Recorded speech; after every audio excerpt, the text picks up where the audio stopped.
ترقی کے اضافے ہونے چاہیے، اس پر بات چل رہی تھی۔ اس موضوع پر بہت سی کتابیں لکھی گئی ہیں اور بہت سی کاوشیں ہوئی ہیں کہ یہ الگ مستقل ایک بحث ہے کہ ان 200 سالوں میں کتنی مرتبہ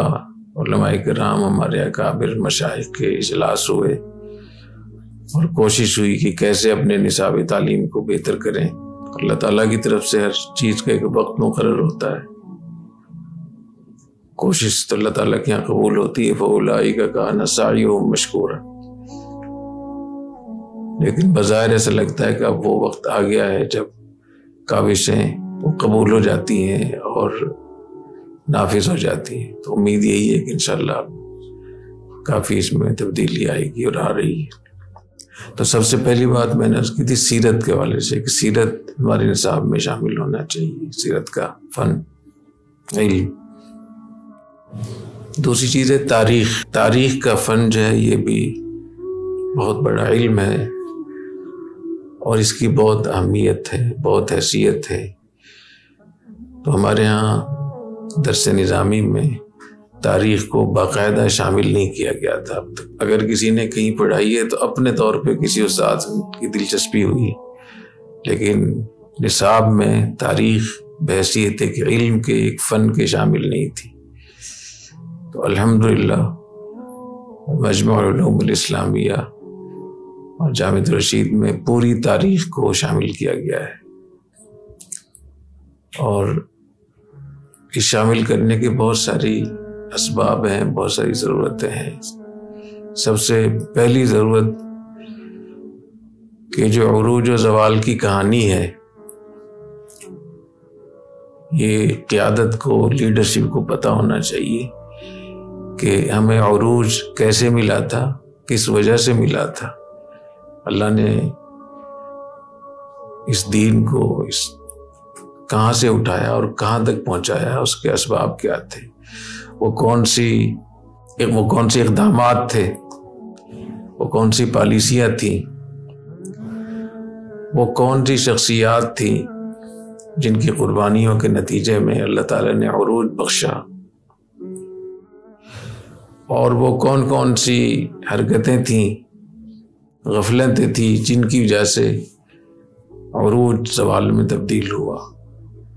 اور بہت نشیب و فراز دیکھنے میں آیا۔ تو جب تاریخ کے جتنے بھی حصے ہیں وہ الحمدللہ پوری تاریخ یہاں پڑھائی جائے گی اور شروع ہو گئی ہے الحمدللہ۔ عروج و زوال کی کہانی تو تاریخ سے پتہ چلے گی، اس کی روشنی میں پھر آپ آج کے حالات کو ماضی پر قیاس کرتے ہوئے اس کا کوئی حل نکال سکتے ہیں، اور آپ کو پتہ چل سکتا ہے کہ ہم کس طرف جا رہے ہیں۔ اور یہی واقعہ،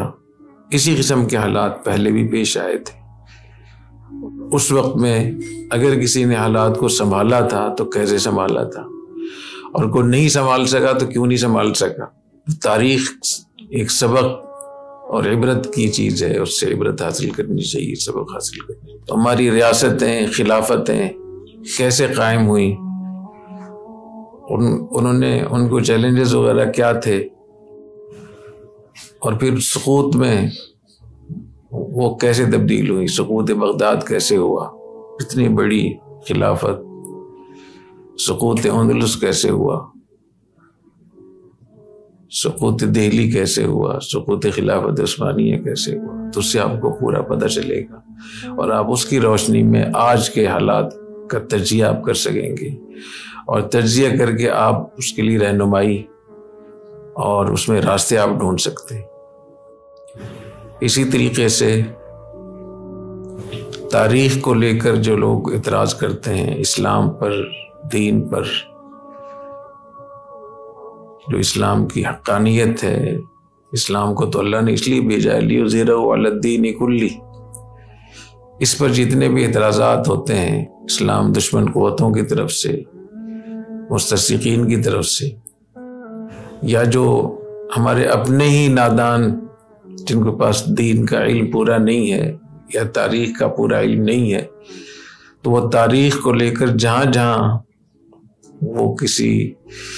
ذہنی الجھن میں مبتلا ہوتے ہیں یا اشکال اور تحفظات ان کے ہوتے ہیں یا اعتراضات کرتے ہیں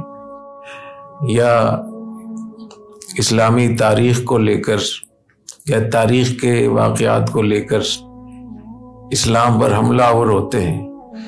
تو اس کا جواب آپ تاریخ ہی سے دے سکیں گے۔ تاریخ کا جواب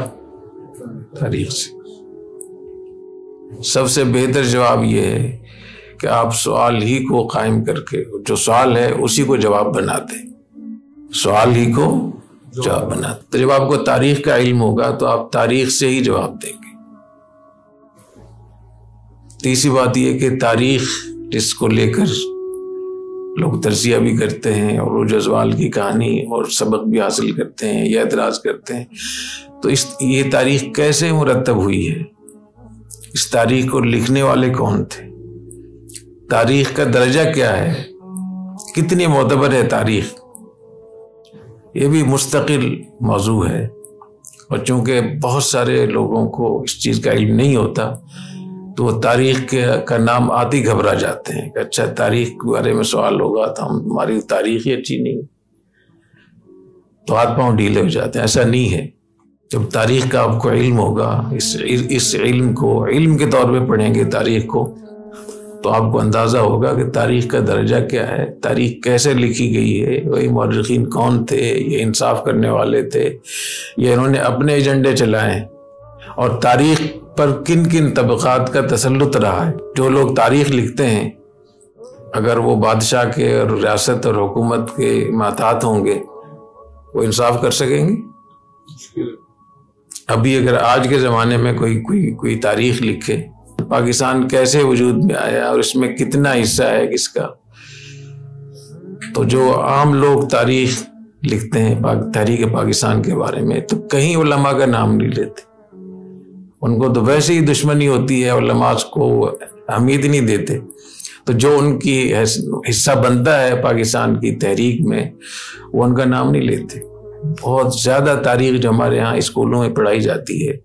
جو علماء کی خدمات تھیں، جو ان کی قربانیاں تھیں پاکستان بنانے میں، تو وہاں ڈنڈی مارتے ہیں اور سارا حصہ انہوں نے حذف کر دیا ہے اور لکھتے ہی نہیں۔ اور تھوڑا سا میں گہرائی میں بتا دوں جا کر تاکہ آپ کو آسانی ہو جائے کہ جو حصہ علامہ اقبال کا ہے وہ ان کو دے دیں، کچھ حرج نہیں ہے، کچھ نہیں بگڑتا ہے۔ جو حصہ قائد اعظم رحمۃ اللہ علیہ کا وہ دے دیں ان کو کہ انہوں نے محنت کی اس کے لیے، اور جو حصہ آپ کا وہ اپنے پاس لے لیں۔ تو اس کی ضرورت ہے کہ ہم طلباء کو صحیح چیز پڑھائیں۔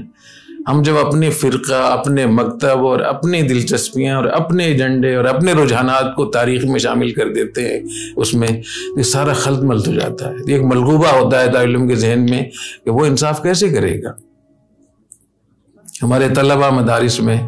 فارغ ہونے سے پہلے ہی یہ تقسیم ہو جاتے ہیں کہ وہ فلاں تنظیم سے تعلق ہے، فلاں تنظیم سے تعلق ہے۔ وہ فارغ ہوتے ہی ایک فرقہ وارانہ سوچ لے کر، ایک خاص تنظیمی سوچ لے کر، اور وہ انتظار میں رہتا ہے کہ جیسے ہی میں فارغ ہوں گا تو پھر میں کیسے چوکے چھکے مارتا ہوں۔ تو یہ ہمارا معاشرہ اس کا منتظر ہے کہ ہم انصاف کر رہے ہیں، اور جب آپ انصاف کریں گے تو سب کو اتنا حصہ مل جائے گا جتنی اس کی ضرورت ہے۔ تو یہ میں عرض کر رہا ہوں کہ تاریخ کا جب علم آپ پڑھیں گے تو آپ کو پتہ لگے گا کہ کون سی کتابیں ایسی ہیں جن میں انصاف کیا گیا ہے، جس میں توازن ہے، اعتدال ہے،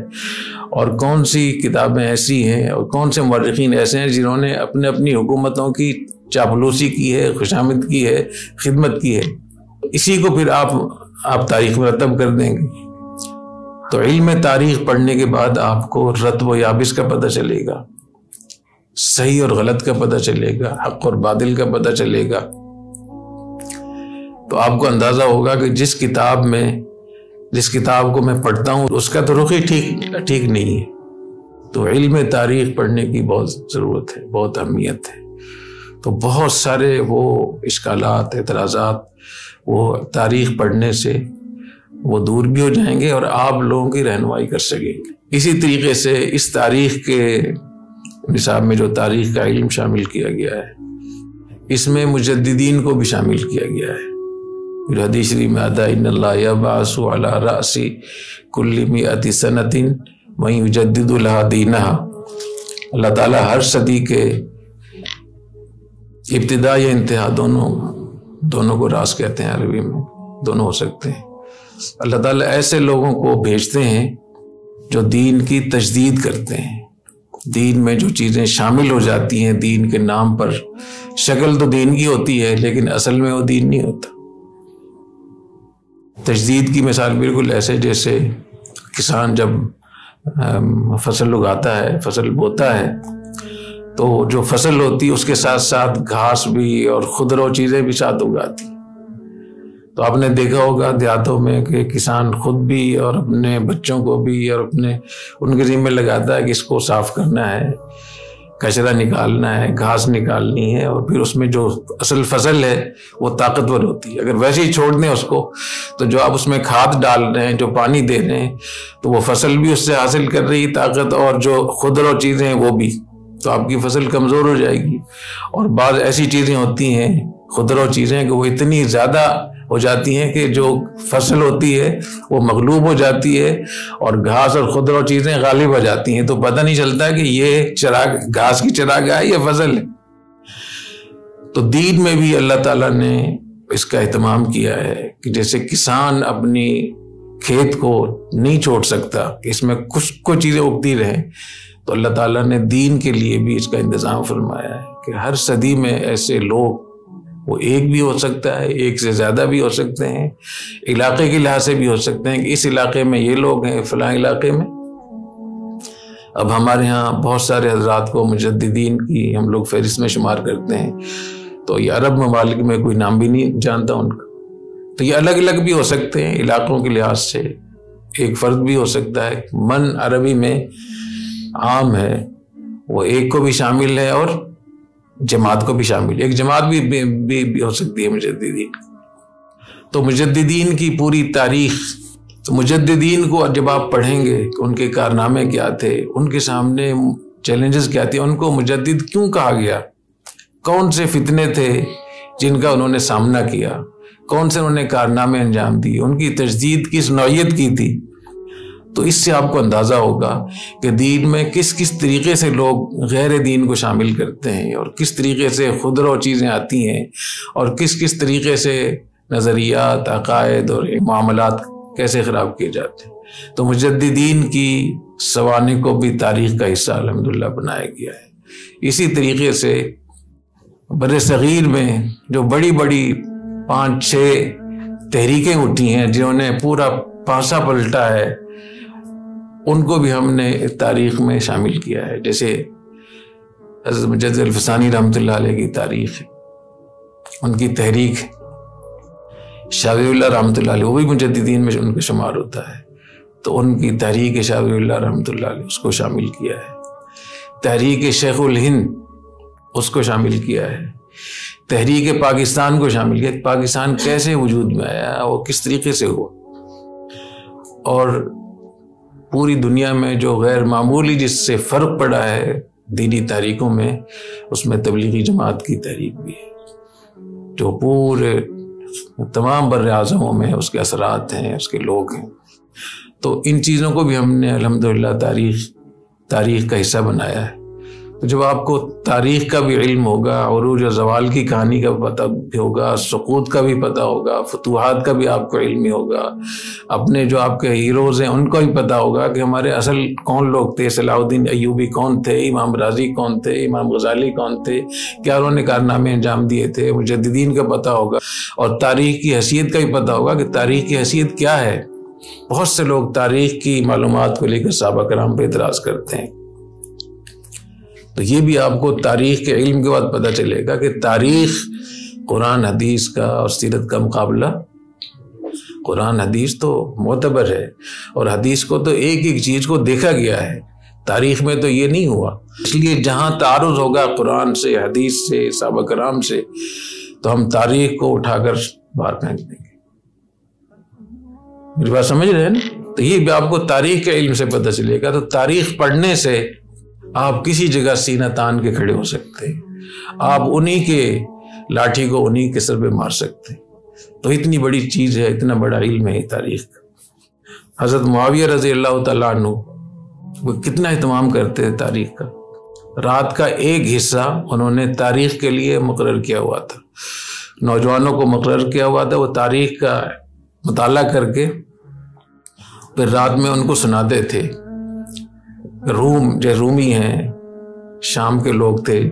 کہ ان کی وہ جنگ کیسے کرتے ہیں، ان کے طریقہ کار کیسے ہوتے ہیں، ان کی معیشت کیسے ہے، ان کی تجارت کیسے ہے، ان کے رجحانات کیسے ہیں، ان کی سوچ، پورا اس پہ وہ کرتے تھے۔ تو تاریخ کا علم اس حوالے سے بھی آپ کے لیے بہت مفید ہوگا انشاءاللہ تعالی۔ مجھے بہت امید ہے کہ ہمارے مجمع علوم اسلامیہ سے وابستہ مدارس اور جامعہ رشید کے فضلاء خاص طور پہ جب اس کا اہتمام کریں گے تو ایسے رجال کار وجود میں آئیں گے، آپ ہی حضرات جو ہماری مشکلات کو، ہمارے نظریات کے حوالے سے جو اعتراضات ہو رہے ہیں ان کا جواب دے سکیں گے اور صحیح رہنمائی کر سکیں گے۔ اللہ تعالیٰ ہمیں توفیق عطا فرمائے۔ سبحانک اللہم و بحمدک، اشہد ان لا الہ الا انت، استغفرک و اتوب الیک۔